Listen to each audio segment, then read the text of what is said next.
Next, on the distributive property. The distributive property, we're going to multiply the number outside the parentheses by both numbers inside the parentheses. So if we look at some examples, negative 2 times 3x plus 6. So again, the number outside is negative 2 times the first number inside. So negative 2 times 3x. So again, it's a negative times a positive, so it's a negative.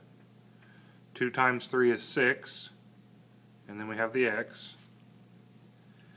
Then this is negative 2 times positive 6. And again, when I multiply the second term by the number on the outside, I let that answer dictate or decide what sign I put in the middle.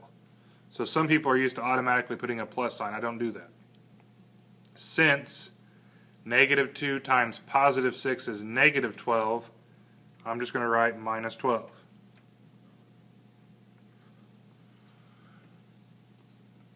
Example 2.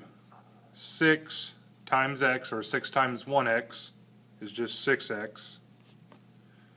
6, and we treat this like a negative 3. So 6 times negative 3, positive times a negative, is a negative 18. Or in other words, 6x minus 18.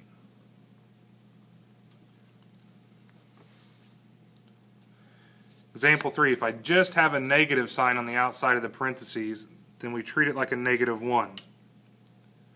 So that means I'm taking negative 1 times positive 4, which is negative 4. And then I have the x. And then here, this is like negative 1 times negative 8. And negative times a negative is a positive. So plus 1 times 8 is 8. Example 4, negative 5 times negative 2x minus 4. Well, negative 5 times negative 2 is positive 10. Then I have the x. Then it's negative 5 times negative 4. Negative times a negative again is a positive. 5 times 4 is 20.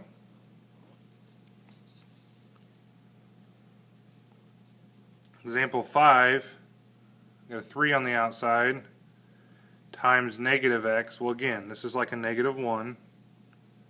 So 3 times negative 1 is negative 3, and then I have the x. And then it's 3 times positive 5 is plus 15.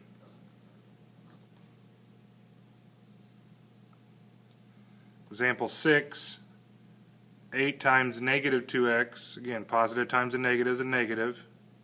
8 times 2 is 16. I have the x. Then 8 times negative 3. Positive times the negative is a negative.